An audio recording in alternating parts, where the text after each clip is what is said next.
She had the looks of Marilyn, the brains of a genius, and the subtlety of a neon sign in Times Square. Jayne Mansfield wasn't just a bombshell.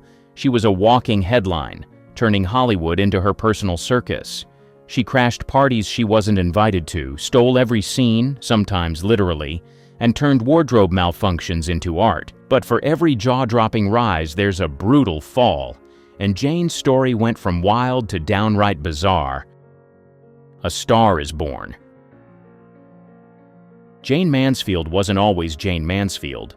She was born Vera Jane Palmer in 1933 in Pennsylvania, just a regular little girl with big dreams. Jayne Mansfield came into the world as the only child of Herbert William Palmer and Vera Jeffrey Palmer. From the start, she was doted on, the center of her parents' world. While many Hollywood stars come from humble beginnings, Jayne's early life was actually quite comfortable. She wasn't born into wealth, but she wasn't struggling either. Her family had financial stability, and later in life, she inherited a significant amount of money. From her maternal grandfather, Thomas Palmer, she received over $90,000, a fortune back then, worth close to $1 million today. And in 1958, she got another inheritance, this time more than $36,000 from her maternal grandmother, Beatrice Mary Palmer, about $380,000 in today's money. But money alone wasn't enough for Jayne. She wasn't content just to live a cushy, privileged life. She wanted more than financial security.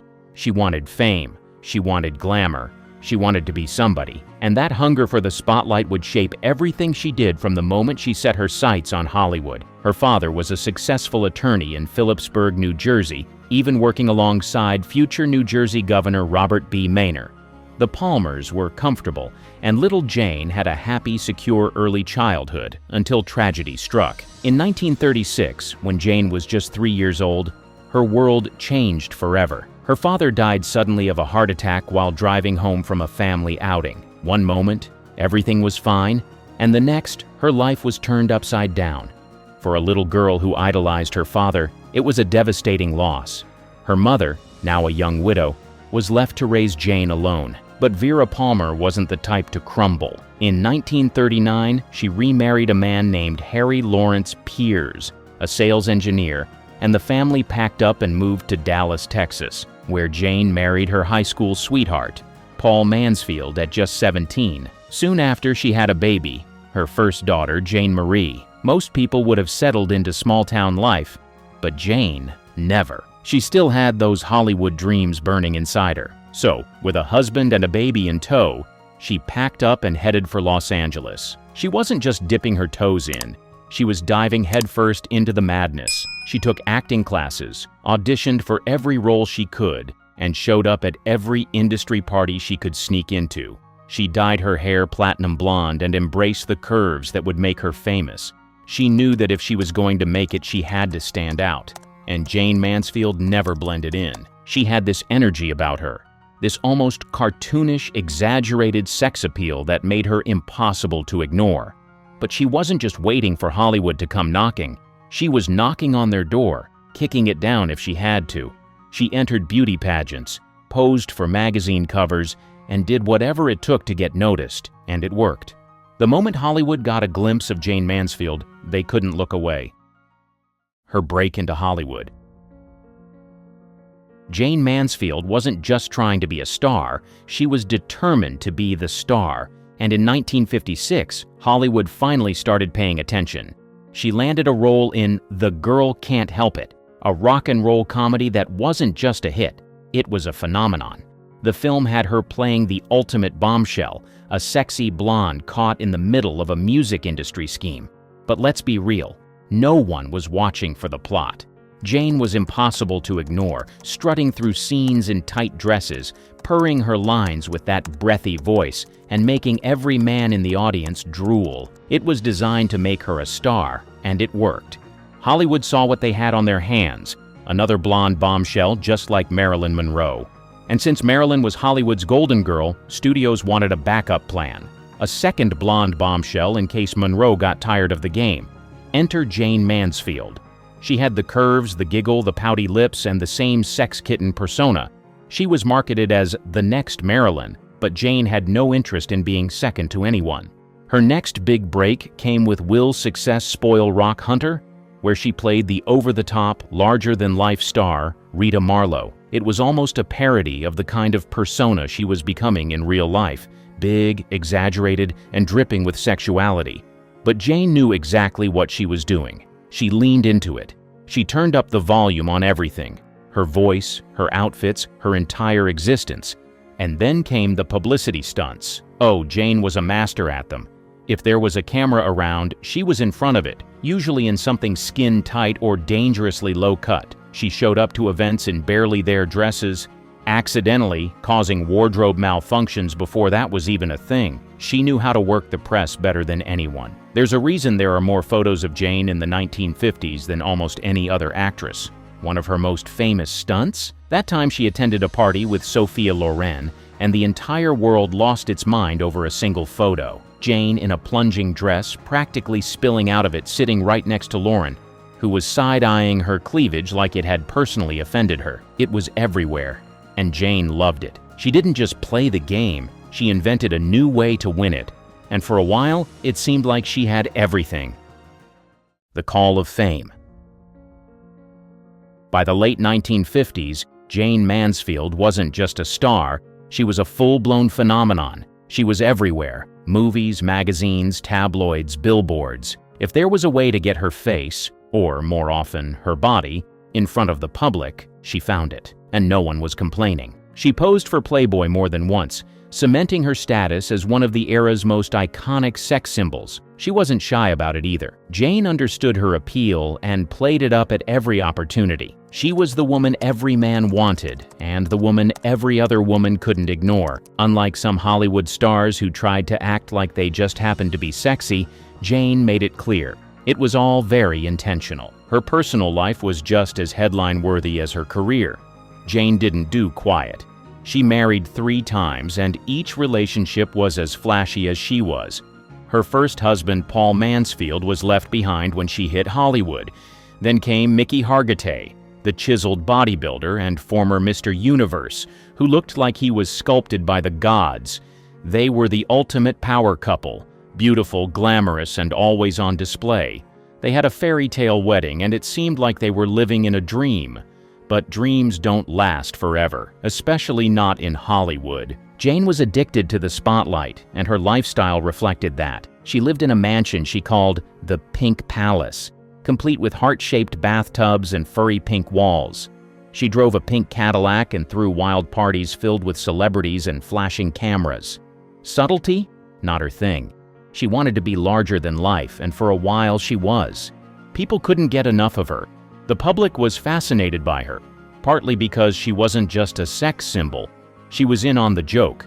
She was the queen of self-promotion, the woman who could turn any situation into a headline. If Marilyn Monroe was the mysterious, tragic beauty, Jayne was the fun, exaggerated, over-the-top version. She wasn't trying to be a serious actress. She was having fun, and people loved her for it. But the problem with being too big, too outrageous, and too available, people eventually move on to the next big thing. And Hollywood? It never stays loyal for long. Hollywood was obsessed with her, but in Hollywood, obsession doesn't last forever. The beginning of the end. Jayne Mansfield had built her career on being too much, too sexy, too flashy, too over the top, and for a while that worked. But Hollywood is a cruel place. What makes you famous one day can make you irrelevant the next. By the early 1960s, Jayne's image had been everywhere for years, and people were starting to get tired of it. Worse, Hollywood was moving on to a new kind of star. The era of bombshell blondes was fading, and in their place were actresses with a more subtle, natural appeal. Audrey Hepburn, Natalie Wood, Faye Dunaway. The world was changing, and Jayne, despite all her efforts, was getting left behind. The biggest problem? She had been typecast. Studios only saw her as the sex kitten, the ditzy blonde, the exaggerated cartoon of a woman, and for years she had played along, leaning into that image so hard that no one could see past it. But when the roles stopped coming, she realized just how trapped she was. She wanted serious roles. She wanted to prove she could act, But Hollywood wasn't interested. They had their fun with her, and now they were done. Without big movie offers coming in, Jayne had to find other ways to stay in the spotlight and keep making money. She turned to low-budget films, the kind that relied more on her figure than on a decent script.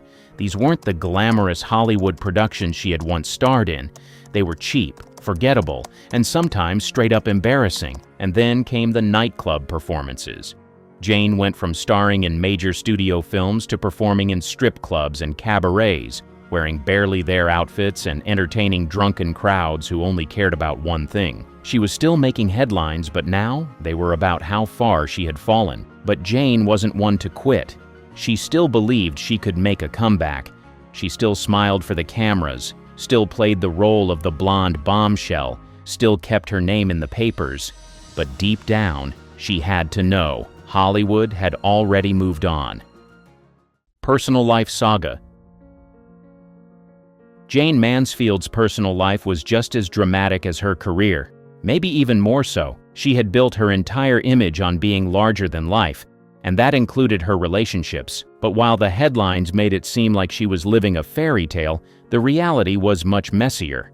Her second marriage to Mickey Hargitay was straight out of a Hollywood fantasy. He was a former Mr. Universe, a perfect physical match for her, and they seemed like the ultimate golden couple. They had 3 children together, including future Law & Order SVU star Mariska Hargitay. But beneath the glitz and glamour, things were falling apart. Jayne's obsession with fame and her need to always be in the spotlight put a strain on their marriage. Mickey was devoted, but Jayne was restless. She was also notoriously unfaithful. She had affairs with some of the most famous men of the era, including the Kennedy brothers. While Marilyn Monroe's alleged affair with JFK is the one people talk about, Jayne was rumored to have had her own connections to the president and his brother Bobby. These weren't just whispers. There were photos, rumors of secret meetings, and speculation that Jayne was becoming a liability. Then there was Sam Brody, her third husband, and arguably the most toxic relationship of them all. Brody was her lawyer, and their relationship was filled with fights, drama, and rumors of abuse. He was controlling, and their relationship was chaotic. But Jayne, desperate for love and stability, stuck with him, at least for a while. And then there was the money. Jayne lived for excess. She had the pink mansion, the designer clothes, the constant travel, the parties. But by the 1960s, the money wasn't coming in like it used to. Hollywood had moved on, and her nightclub performances and low-budget films weren't paying nearly enough to maintain her lavish lifestyle. She was in serious financial trouble but refused to downsize. She needed to keep up the illusion of being the same Jayne Mansfield that Hollywood had once adored. But the public wasn't as interested anymore. By the mid-60s, the world was changing. The era of campy blonde bombshells was fading, and Jayne's brand of celebrity started to feel outdated. Younger stars were taking over, and Jayne, once the queen of publicity stunts, was now seen as a relic of another time. She was still famous, but now it felt more like a spectacle, like people were watching to see how far she would fall, rather than cheering for her success. Despite it all, she never stopped trying. She kept smiling for the cameras, kept performing, kept believing she could turn it all around. But behind the scenes, her life was unraveling faster than she could keep up. Her controversial faith. Jayne Mansfield was no stranger to reinvention, and that extended beyond her career and public image. It also played a role in her spiritual life. She wasn't someone who stuck to one belief system. Instead, she seemed to adapt to whatever fit her life at the time, whether it was for love, publicity, or personal curiosity. In August 1963, Jayne expressed a desire to convert to Catholicism. She never officially went through with it, but when she was in Europe, she often attended Catholic services. Her interest in the faith seemed to be tied to the men in her life. Mickey Hargitay, Enrico Sardelli, and Matt Cimber were all Catholic, and whenever she was with them, she followed Catholic traditions. She even wanted to marry Cimber in a Catholic ceremony, but she ran into a problem. No priest would agree to perform the wedding. Her reputation and past marriages made it complicated, and in the end, she had to accept that a church wedding just wasn't in the cards for her. Religion also played a role in her career, sometimes in ways that worked against her. In May 1967, just months before her death, a performance she had scheduled at the Mount Brandon Hotel in Tralee, Ireland, was cancelled after Catholic clergy condemned it. Even in her final year, controversy followed her wherever she went. But Catholicism wasn't the only faith Jayne showed an interest in. When she was with Sam Brody, she explored Judaism. And then, of course, there was the infamous connection to Anton LaVey and the Church of Satan. In 1966, while in San Francisco for the city's film festival, Jayne and Brody decided to visit LaVey, the self-proclaimed Black Pope and founder of the Church of Satan. It was classic Jayne, controversial, attention-grabbing, and guaranteed to make headlines. LaVey, always eager to attach himself to Hollywood figures, awarded her a medallion and gave her the title of High Priestess of San Francisco's Church of Satan. The press loved it. Suddenly, there were stories everywhere linking Jayne to Satanism. Some claimed she was a devoted follower, while others speculated that she and LaVey were romantically involved. The rumors were fueled years later when LaVey's daughter, Carla, claimed in a 1992 interview with Joan Rivers that Jayne was a practicing Satanist and had a personal relationship with her father. Whether or not that was true is up for debate, but one thing is certain: Jayne knew how to keep people talking.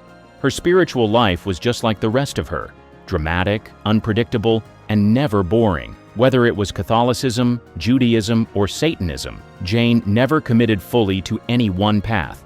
Instead, she seemed to treat religion the same way she treated everything else in life, as something to explore, experience, and, if necessary, use to her advantage. The tragic incident. In the early hours of June 29, 1967, she made headlines for the most tragic reason imaginable. That night, Jayne was in Biloxi, Mississippi, where she had just wrapped up a nightclub performance at a local venue. She was still working nonstop, booking shows in small clubs and lounges just to keep money coming in. After the gig, she, her lawyer and boyfriend Sam Brody, and 3 of her children, Mickey Jr., Zoltan, and Mariska, piled into a 1966 Buick Electra along with their driver, Ronnie Harrison. They were heading to New Orleans for her next scheduled appearance. It was late, everyone was exhausted, and the humid Mississippi night wrapped around them as they sped down the dark highway. Sometime after 2 a.m., as they traveled along U.S. Route 90, tragedy struck. The car was moving fast, too fast, some reports said, and suddenly a dense cloud of fog rolled in. What they didn't know was that this wasn't just any fog, it was actually a thick white mist created by a mosquito fogging machine spraying pesticide nearby. Visibility dropped instantly. Before anyone could react, the Buick slammed into the back of a slow-moving semi-truck. The impact was devastating. The car went right under the truck's trailer, shearing off the top of the vehicle almost entirely. Jayne, Sam Brody, and Ronnie Harrison were snuffed out instantly.